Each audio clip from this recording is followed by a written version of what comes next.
नमस्कार बंधुगण आमे शुणिबाकु जाउछि श्री मनोज दास को लिखित उपन्यास तंद्रा लोकर प्रहरी। श्री मनोज दास एभली जणे साहित्यिक जहाँक प्रत्येक उपन्यासर पट्टभूमि स्वतंत्र। तंद्रा लोकर प्रहरी गोटे विस्मृत प्राय जगतर पुनरुद्धार। उपन्यासटी ओडिया पाठक समाज द्वारा गभीर भावरे आदृत हेबा संगे संगे भारतर अन्य केतेक मुख्य भाषा को अनुवादित हेबा निमंते केंद्र साहित्य एकाडेमी द्वारा मनोनीत होइथिबा आनंदर विषय।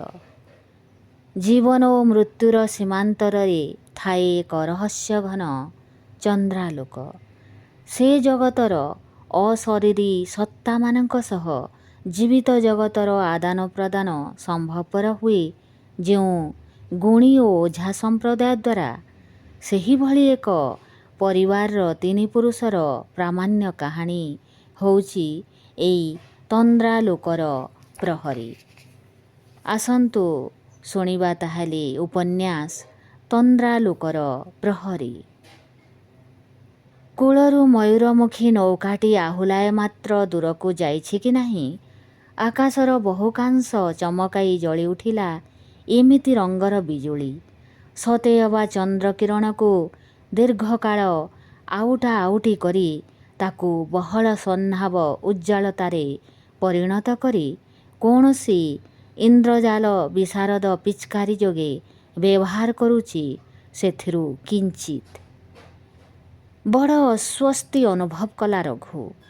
से बिजुली तथा ताकू अनुसरण कला जो वज्रध्वनि केही ताकू स्वाभाविक मने हेले नाही।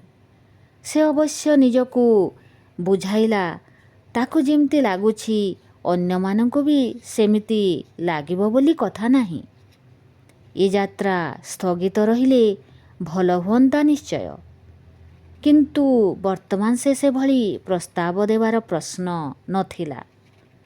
यात्रारंभ सकाशे मुहूर्त निरूपण करिथिला से निजे। पवन टिके जोर बहिले कौन बा जाए आसे, बरं आमरी सुविधा शीघ्र पहुँची जिबा। मो ठीक कहूचिटी। अभ्यासवशत निज विवृत्तिटी प्रश्न ढंगरे उपस्थापना कले मध्य प्रश्नकर्ता जमीदार चरण दे चौधरी जानिथिले जे 25 वर्ष भितरे अर्थात जमीदार बनिबा परठू कौनसी बेठिक कथा कहिबार संभावनारू से मुक्ति पाई सारिथिले। आज्ञा आज्ञा रघु तथा माझी समस्वर रे कहिले। नौका उपरिस्थ कोठरी को पर्दा जोगे दुई भागरे विभक्त करा जाइथिला। सम्मुख भागरे थिले तांको तरुण पुत्र एवं तृतीय पक्षर पत्नी।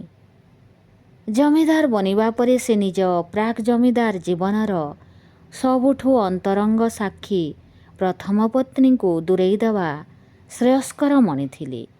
द्वितीय पत्नी संतान जन्म देबाकू जाई मृत्युवरण करिथिले। एकदा चरण दे पूर्वतन जमीदारଙ୍କ गुमास्ता भावरे जलयात्रा करिथिले। उत्कंठित हृदय रे फेरिथिले अर्धेक उत्कंठा ओ अर्धेक पुलक सह। फेरंता पथरे से सुरा सेवन करिथिले।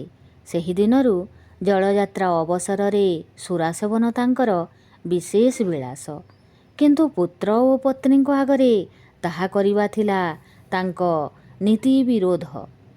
सेथि सकाशे पड़िथिला पर्दा बेश मोट। नौकार गति बढ़ंते से बोतल खोलिले। रघु पुआ बाहाघर बेश जाकजमकरे करिबा कौन कहुछ? हजूरंकर केउ काम बा मांदा भावरे हुए?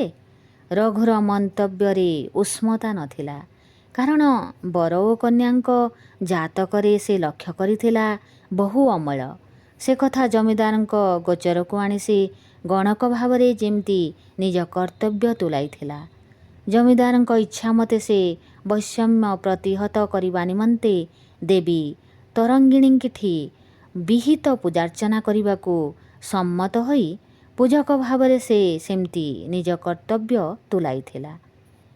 ଗୁଡ଼ାଏ କୁକୁର ଭୋକି ଲାଗିଛନ୍ତି। କନ୍ୟାର ଏକମାତ୍ର ଭାଇଟି ପାଗଳ ଏବଂ ମାଙ୍କଡ଼ ଭଳି ଅମଣା ହୋଇଥିବା ଦୃଷ୍ଟିରୁ କନ୍ୟା ହିଁ ରାୟବଂଶର ଏକମାତ୍ର ଉତ୍ତରାଧିକାରୀ ବୋଲି କୁଆଡ଼େ ମୋ ସମ୍ପତ୍ତି ଲୋଭରେ ସେଠି ମୋ ପୁଅକୁ ବାହା କରାଉଛି। ଏହାଠୁ ଭଳି ବାଜେ କଥା କିଛି ଥାଇପାରେ? ଏହାଠୁ ଭଳି ବାଜେ କଥା। ଟିକିଏ ଚିନ୍ତା କରି ସମଗ୍ର କଥା ଜଗତ ଉପରେ ମୁହୂର୍ତ୍ତକ ଭିତରେ ଆଖି ବୁଲେଇ ଆଣିବା ଭଙ୍ଗୀ ସହକାରେ କହିଲା ରଘୁ। ନା ହଜୁର, କିଛି ଥାଇ ନପାରେ। ହଜୁର, ଭୋକିବା ଛଡ଼ା କୁକୁରମାନେ ଆଉ କରନ୍ତେ ବା କ'ଣ? ଆପଣଙ୍କୁ ତ ଆଉ କାମୁଡ଼ି ପାରିବେ ନାହିଁ। ଆପଣ ଥରେ ଚାହିଁଦେଲେ ଲାଙ୍ଗୁଡ଼ ଜାକି ପଳେଇବେ ସିନା, ତେବେ ଭୋକି ଭୋକି ଥକିଗଲେ ବଳେ ତୁନି ପଡ଼ିଯିବେ। ରଘୁ ଜାଣେ ସମାଲୋଚକମାନଙ୍କ ତତ୍ତ୍ୱ ବିରୁଦ୍ଧରେ କରଣ ଦେ ଚୌଧୁରୀଙ୍କ ପ୍ରତିବାଦ ଥିଲା ଯଥାର୍ଥ। କନ୍ୟା ପିତା ଜଗତରାୟ ସମ୍ଭ୍ରାନ୍ତ ମର୍ଯ୍ୟାଦାବନ୍ତ, କିନ୍ତୁ ଦେ ଚୌଧୁରୀ ଲୋଭ କଲା ଭଳି ସମ୍ପତ୍ତି ତାଙ୍କର ନଥିଲା। ସେଠି ବିବାହ ସମ୍ପର୍କ ସ୍ଥାପନ କରିବା ପଛରେ ଦେ ଚୌଧୁରୀଙ୍କ ଉଦ୍ଦେଶ୍ୟ ଥିଲା ଭିନ୍ନ, ନିଜ ସମ୍ମାନର ଅଭିବୃଦ୍ଧି। ମାତ୍ର 25 ବର୍ଷ ତଳେ ଜମିଦାର ଗୋଷ୍ଠୀରେ ସାମିଲ ହେବା ପୂର୍ବରୁ ସେ ଭୂୟାଙ୍କର କର୍ମଚାରୀ ମାତ୍ର ଥିଲେ। ଅନ୍ୟାନ୍ୟ କେହି କେହି ଯୋଗ୍ୟ ଗୁମାସ୍ତାଙ୍କ ଭଳି ସେ ବି ଖାଉଦଙ୍କ ନିର୍ବୋଧତାକୁ ମହତ୍ତ୍ୱ ଆଖ୍ୟା ଦେଇ ବେଳ ଭଣ୍ଡୁଥିଲେ। ଆସିଗଲା ବେଳ। ଦିନକର ସୂର୍ଯ୍ୟାସ୍ତ ପୂର୍ବରୁ ସରକାରୀ ଦପ୍ତରରେ ଦେୟ ପଇଠ ନ କଲେ ଜମିଦାରୀ ଯିବ। ଜମିଦାରୀ ଯିବ। ବିଦ୍ରୂପାତ୍ମକ ଅଟ୍ଟହାସ୍ୟ ସହଯୋଗେ ଏକାଧିକ ଥର ଉଚ୍ଚାରଣ କରିଥିଲେ ଶେଷ ଭୂୟାଁ ଜମିଦାର। କୁଆଡ଼େ ଯିବ? ବାସ୍ତରୀ ଗୋଟି ଗାଁକୁ ଯେଉଁ ଯାଦୁ ବଳରେ ଗୋରାମାନେ ଉଡ଼ାଇ ନେଇଯିବେ ଦରିଆ ସେପାରି ନିଜ ରାଜ୍ୟକୁ। ବଣ ଅପନ୍ତରା ସଫା ସୁତରା କରି ଦୂର ଦୂରାନ୍ତରୁ ଲୋକ ଆଣି ଆମ ପୁଣ୍ୟାତ୍ମା ପୂର୍ବପୁରୁଷମାନେ ଏଠି ଜନବସତି ଥାପିବା ବେଳେ କୁଆଡ଼େ ଥିଲେ ସେ ଗୋରା ଦଳ? ପ୍ରଜାଙ୍କ ସହ ଆମର ସମ୍ପର୍କ ଗୋଟିଏ ତୃତୀୟ ପକ୍ଷ କହିଦେଲେ ତୁଟିଯିବ। ଏ ବିବୃତ୍ତି ଉପରେ ସଭାସଦମାନଙ୍କର ବିପୁଳ ସମର୍ଥନ ସୂଚକ ମନ୍ତବ୍ୟ ପାଇ କଣ୍ଠ ଆହୁରି ଉଚ୍ଚ କରି ହସିଥିଲେ ଭୂୟାଁ। ଅବଶ୍ୟ ବିଦେଶୀ ବଣିକ ସରକାରର ଦାବିକୁ ଶିଶୁସୁଲଭ ଅଳି ଭାବରେ ଗ୍ରହଣ କରି ସମୁଦାୟର ଅର୍ଦ୍ଧେକ ବକ୍ଚାରେ ବାନ୍ଧି ଗୁମାସ୍ତା ଚରଣ ଦେ ମରଫତ ପଠାଇଥିଲେ। କହିଦେବ, ଏତିକିରେ ସେମାନେ ସନ୍ତୁଷ୍ଟ ରହିବେ, ନହେଲେ ପରେ ଦେଖାଯିବ। ହଜୁର, ଶେଷଥର ସକାଶେ ସେଭଳି ସମ୍ବୋଧନ କରି ବିଦାୟ ନେଇଥିଲେ ଦେ। ଦୁର୍ନିବାର ଲୋକପବାଦ କହେ ଗୁମାସ୍ତା ଚରଣ ଦେଙ୍କ ନୌକା ଅନୁକୂଳ ପବନରେ ସୂର୍ଯ୍ୟାସ୍ତର ଯଥେଷ୍ଟ ପୂର୍ବରୁ ଗନ୍ତବ୍ୟ ସ୍ଥାନରେ ପହଞ୍ଚିଲା। ସେ କିନ୍ତୁ ସ୍ୱପ୍ନାବିଷ୍ଟ ଭଳି ନୌକାରେ ବସି ରହିଲେ। କଚେରୀକୁ ଗଲେ ତାଙ୍କ ସହକାରୀ। ନା, ଅଧା ଦେୟ ପଇଠ କଲେ ଚଳିବ ନାହିଁ, ଜଣାଇଲେ ହକିମ। ଅତଏବ ସୂର୍ଯ୍ୟ ଅସ୍ତଯାନ୍ତେ ଭୂୟାଁ ଜମିଦାରୀ ହରାଇଲେ। ପରଦିନ ତାହା ନିଲାମରେ ଉଠିଲା। ଦେଙ୍କ ଛଡ଼ା ନିଲାମ ଧରିବାକୁ ଆଉ କେହି ନଥିଲେ। ଜମିଦାର ସମର୍ପି ଦେଇଥିବା ଅର୍ଥ ସହ ନିଜ ବିତ୍ତ ମିଶାଇ ସେ ସମ୍ପତ୍ତିତକ ଆୟତ୍ତ କରିଥିବା ଦୃଷ୍ଟିରୁ ନିଜ ବିବେକ ଚୁପ୍ ହୋଇଗଲା।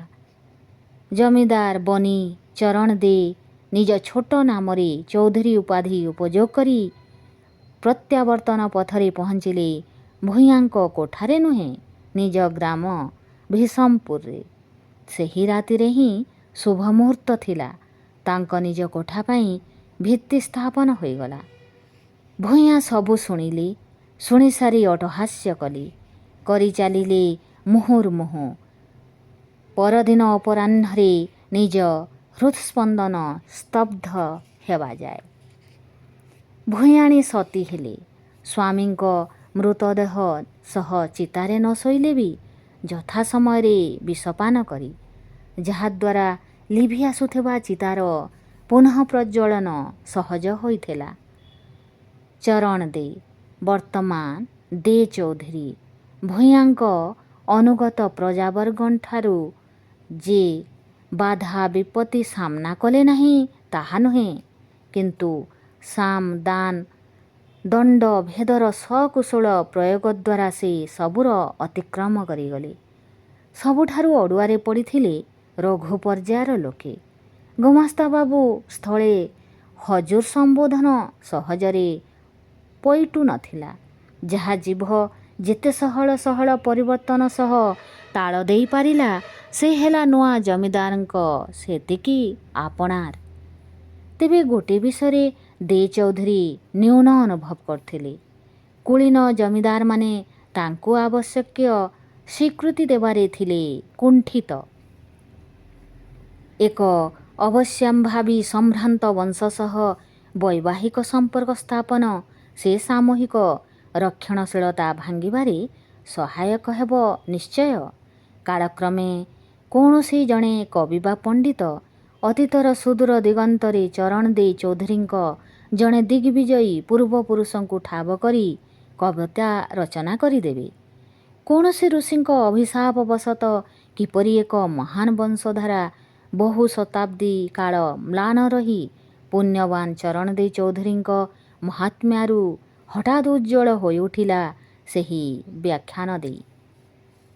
କନ୍ୟାଟି କଳା, ସେଇଟା ଗୋଟିଏ ଦୋଷ?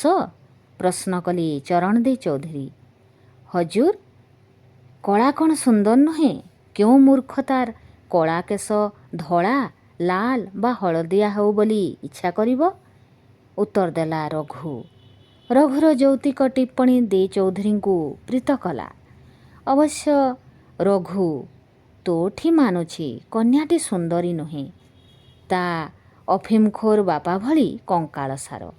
କିନ୍ତୁ ତାକୁ ଏବେ ବୟସ ମାତ୍ର 9 କି 10। 16 ହେବା ବେଳକୁ କ'ଣ ଚେହେରା ଏମିତି ଥିବ? ଯୌବନେ କୁକୁରୀ ଧନ୍ୟା ବୋଲି ତମର ସଂସ୍କୃତ ପଣ୍ଡିତଟାଏ କହିଛି ପରା। ଲୋକଟାର ରସଜ୍ଞାନ ଅଛି। ତାକୁ ଡାକି ଆଣିବଟି, ତା ମୁଣ୍ଡରେ ଶିରୋପା ବାନ୍ଧିଦେବା। କନ୍ୟା ସୁନ୍ଦରୀ ନ ହେଲେ କ'ଣ ଯାଏ ଆସେ? କିଛି ଯାଏ ଆସେ ନାହିଁ ହଜୁର। କାହିଁକି ଯାଏ ଆସେ ନାହିଁ? ଏ ଅପ୍ରତ୍ୟାଶିତ ପ୍ରଶ୍ନ ରଘୁକୁ ଅସୁବିଧାରେ ପକାଇଲା। କିନ୍ତୁ ଚରଣ ଦେ ଚୌଧୁରୀ ସେତେବେଳକୁ ମସ୍ତ ହୋଇ ଆସିଲେଣି। ରଘୁ ଉତ୍ତର ଦେବା ନିମନ୍ତେ ଦେବା ନ ଦେବାରେ କିଛି ତାରତମ୍ୟ ହେବ ନାହିଁ। ମୋ ପ୍ରଶ୍ନର ଉତ୍ତର ଜଣା ନାହିଁଟି ଗର୍ଦ୍ଧର୍ବ? ଶୁଣ, ମୋ ପୁଅ ହେଲା ଖାସ୍ ମୋ ପୁଅ। ନା ନାହିଁ? ଖାସ୍ ଆପଣଙ୍କ ପୁଅ ହଜୁର। ଅଲବତ୍ ଆପଣଙ୍କ ପୁଅ। ଅଲବତ୍। ଶୁଣ ଗର୍ଦ୍ଧବ, ପୁଅ ମୋ ପସନ୍ଦ ଅନୁସାରେ ଥରେ ବାହା ହୋଇ ସାରିବା ପରେ ତେଣିକି 10 ଗୋଟି ପରି ଯୋଗାଡ଼ କରି ବାହା ହେଲେ ତାକୁ ବାଧା ଦେବ କିଏ? ବୁଝିଲୁଟି? ବୁଝିଗଲି ହଜୁର। ବାହାରୁ ଶୀତଳ ପବନର ଫୁତ୍କାର ପଶି ଆସୁଥିଲା। ଅକାଳରେ ଅନ୍ଧକାର ଘୋଟି ଆସୁଥିଲା। ରଘୁ କିନ୍ତୁ ଜମିଦାରଙ୍କ ବକ୍ତବ୍ୟ ପ୍ରତି ମନୋନିବେଶ କରି ତାଙ୍କ ସାମ୍ନାରେ ବସି ରହିବାକୁ ବାଧ୍ୟ।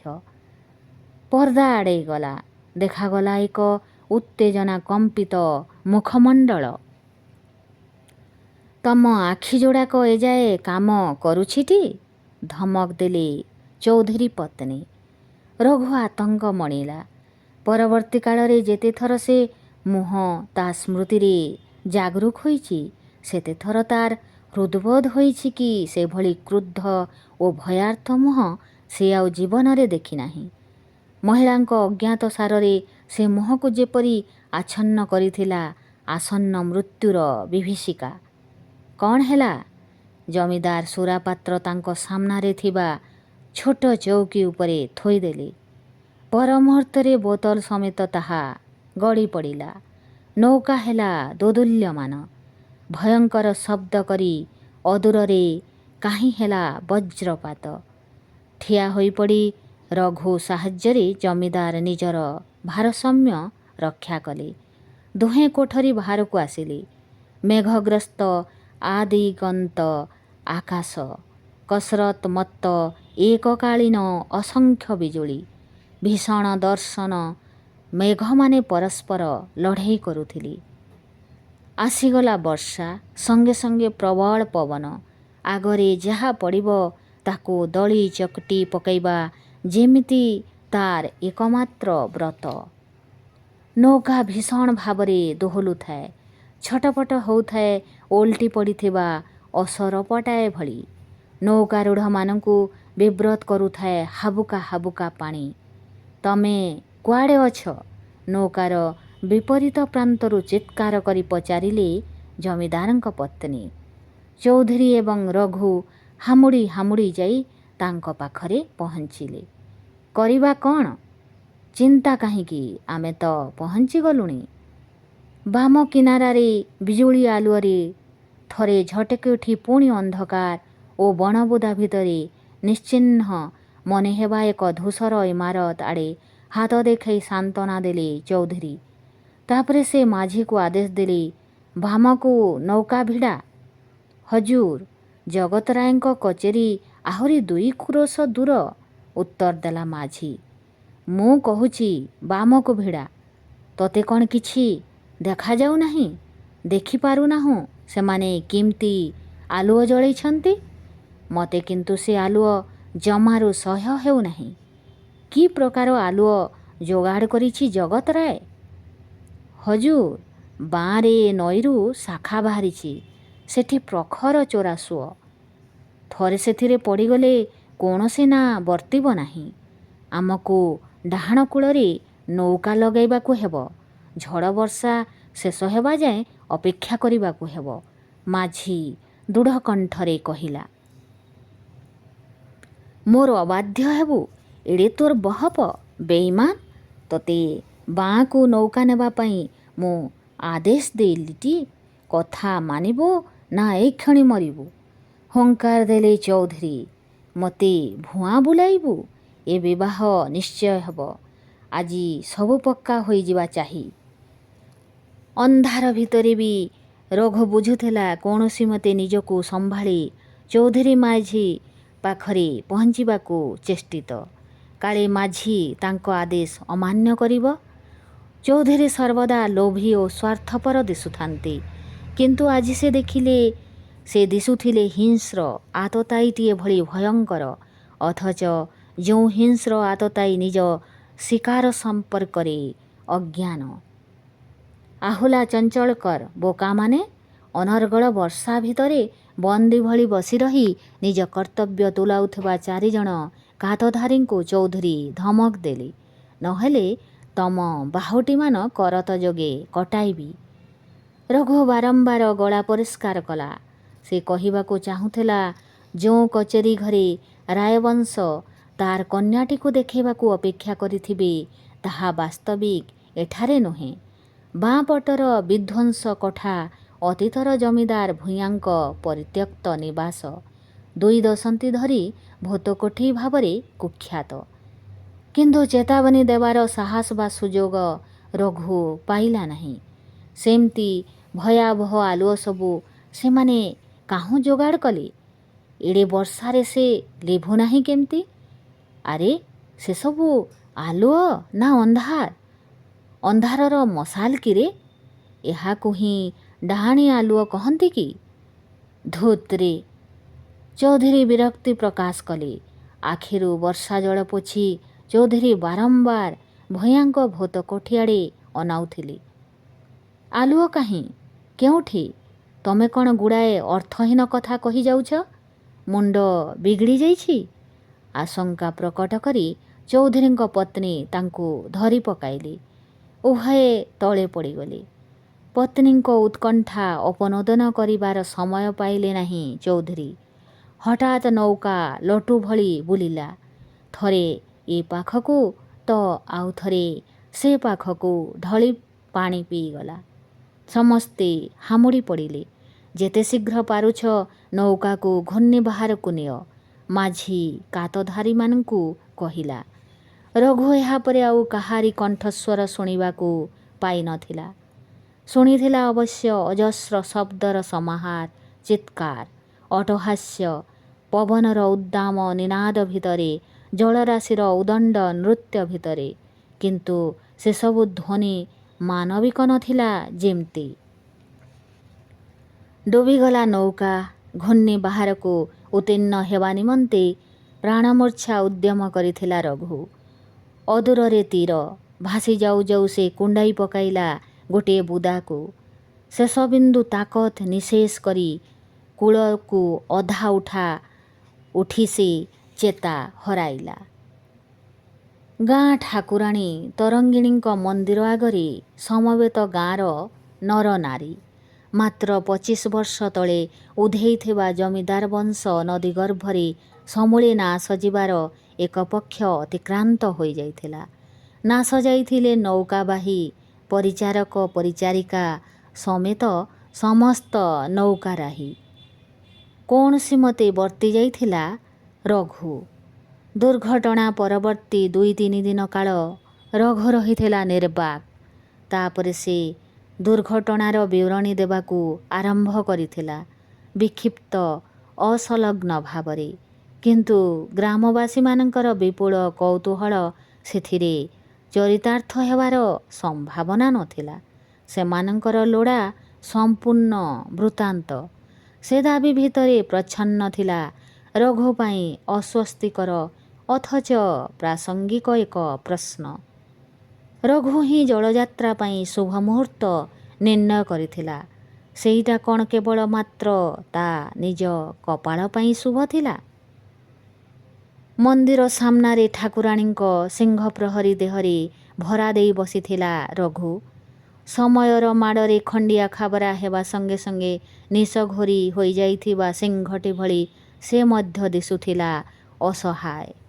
ରଘୁଆଡ଼େ ମୁହଁ କରି ସମାବେଶର ସାମ୍ନା ଧାଡ଼ିରେ ବସିଥିଲେ ଗାଁର ପ୍ରମୁଖ ସଜ୍ଜନଗଣ। ପଛରେ ଅନ୍ୟମାନେ। ଆହୁରି ପଛକୁ ଅନ୍ଧକାର ଭିତରେ ଧୋଇ ଯାଇଥିବା ଜଳଛବି ଭଳି ଦିଶୁଥିଲା ନାରୀମାନଙ୍କ ଇଲାକା। ସର୍ବୋପରି ଅଦୃଶ୍ୟ ଦୈତ୍ୟ ଭଳି ଠିଆ ହୋଇ ସମସ୍ତଙ୍କୁ ଭୟଭୀତ କରି ରଖିଥିଲା ଅସ୍ୱାଭାବିକ ନୀରବତା। ରଘୁ ପକ୍ଷରେ ଜୀବନର ଏକ ସମୟରେ 2-3 ଜଣରୁ ଅଧିକ ଲୋକଙ୍କ ସହ କଥା ହେବାର ଆବଶ୍ୟକତା ପଡ଼ିନଥିଲା। ସେ ଯାହା ଅନୁଭବ କରୁଥିଲା ତାହା ଭୀତି ନୁହେଁ, ଅଧୈର୍ଯ୍ୟ ଅଥବା ଉତ୍କଣ୍ଠା ନୁହେଁ, ଏକ ପ୍ରକାର ହତାଶା। ଦୁର୍ଘଟଣାର ସ୍ଥୂଳ ହେତୁ କାହାରି ଅଜଣା ନଥିଲା। ଉପରେ ଭୀଷଣ ଝଡ଼ ବର୍ଷା ଓ ତଳେ ଘୂର୍ଣ୍ଣିସ୍ରୋତ। ଏ ଉଭୟଙ୍କ ଚକ୍ରାନ୍ତରେ ଡୁବିଗଲା ଚୌଧୁରୀଙ୍କ ନୌକା। ଏ ତଥ୍ୟ ବାରମ୍ବାର ଜଣାଇଥିଲା ରଘୁ। କିନ୍ତୁ ସମସ୍ତେ ଅଧିକ କିଛି ଶୁଣିବାକୁ ଉତ୍କଣ୍ଠିତ ଥିଲେ। ସେ ନିଜେ ବି ଜାଣୁଥିଲା ତାର ଅଧିକ କିଛି କହିବାର ନିଶ୍ଚୟ ଅଛି। ସେ ଜାଣୁଥିଲା ଝଡ଼ ବର୍ଷା ଓ ଘୂର୍ଣ୍ଣିସ୍ରୋତ ଏ ଉଭୟ ଶକ୍ତି ବାହାରେ ବି ଷଡ଼ଯନ୍ତ୍ରରେ ଭିନ୍ନ ଅଂଶୀଦାର ଥିଲେ। କିନ୍ତୁ ସେମାନଙ୍କ ସଂଖ୍ୟା ନିରୂପଣ କରିବା ତାର ସାଧ୍ୟାତୀତ। ସେ ସମ୍ପର୍କରେ କିଛି ସୂଚନା ଦେବା ବି ତାକୁ ଅସମ୍ଭବ ମନେ ହେଉଥିଲା। ଆରତି ମୁହୂର୍ତ୍ତ ଉପନୀତ ହେଲା। ରଘୁ ହିଁ ପୂଜକ। କିନ୍ତୁ ଦୁର୍ଘଟଣା ପରଠୁ ସେ ଦାୟିତ୍ୱ ତୁଲାଉଥିଲେ ତାର ଜଣେ ସମ୍ପର୍କୀୟ ଭାଇ। ସ୍ୱେଚ୍ଛାସେବକମାନଙ୍କ ଯଥାବିଧି ଘଣ୍ଟ ଝାଞ୍ଜ ଇତ୍ୟାଦି ବାଦନ ଆରମ୍ଭ କଲେ। ଅସ୍ଥାୟୀ ପୂଜକ ଗୋଟିଏ ହାତରେ ଘଣ୍ଟି ବଜାଇବା ସଙ୍ଗେ ସଙ୍ଗେ ଅନ୍ୟ ହାତରେ ପ୍ରଦୀପ ସଞ୍ଚାଳନ କରୁଥାଏ। ଏକ ବିଶେଷ ସମାବେଶ ଦୃଷ୍ଟିରୁ ସ୍ୱେଚ୍ଛାସେବକମାନଙ୍କ ବାଦ୍ୟଯନ୍ତ୍ର ସବୁ ଉପରେ ସେମାନଙ୍କର ଯଥାସାଧ୍ୟ ଶକ୍ତି ପ୍ରୟୋଗ କରିବା ଥିଲା ସ୍ୱାଭାବିକ। ଯେତେବେଳେ ବାଦ୍ୟନାଦ ସବୁଠୁ ଉଚ୍ଚରେ ସେତେବେଳେ ହଠାତ୍ ଠିଆ ହୋଇପଡ଼ିଲା ରଘୁ। ସେ ଥରୁଥିଲା, ଦିଶୁଥିଲା ଉନ୍ମାଦବତ୍। ଆଖି ଯୋଡ଼ିକ ତାର ଯେମିତି ଜଳିବାକୁ ଆରମ୍ଭ କରିଥିଲା। ବାହୁତୋଳି ସେ ଥରେ ବାମକୁ ଢଳୁଥାଏ ତ ଥରେ ଦକ୍ଷିଣକୁ। ସେ ସମସ୍ତେ ବିସ୍ମିତ ଭାବରେ ଅନାଇ ରହିଥାନ୍ତି। କେବଳ ମାତ୍ର ସବୁଠୁ ବୟୋଜ୍ୟେଷ୍ଠ ବ୍ରାହ୍ମଣ ରଘୁର ପ୍ରକୃତ ଅବସ୍ଥାର ନିଦାନ କରିପାରିଲେ। ଦେବୀ ରଘୁ ଉପରେ ଭରା ଦେଲେଣି। ଝାଞ୍ଜ ଘଣ୍ଟ ଆହୁରି ଜୋରରେ ପିଟ ତା କାନ ପାଖରେ। ବୃଦ୍ଧଙ୍କ ନେତୃତ୍ୱରେ ସମସ୍ତେ ହରିବୋଲ ଧ୍ୱନି ମଧ୍ୟ ଦେଲେ। ରଘୁ ଥରୁଥାଏ ଏବଂ ସାମାନ୍ୟ ମାତ୍ରାରେ ନାଚୁଥାଏ। ତାପରେ ଆଖି ବନ୍ଦ ରଖି ସେ ମୁହଁ ଖୋଲିଲା। କିଛି ଅସ୍ପଷ୍ଟ କଥା କହି ହସିଲା। ଗଣ୍ୟମାନ୍ୟ ବ୍ୟକ୍ତିମାନେ ତତ୍କ୍ଷଣାତ୍ ବାଦ୍ୟ ଧ୍ୱନି ବନ୍ଦ କରିବାର ନିର୍ଦ୍ଦେଶ ଦେଲେ।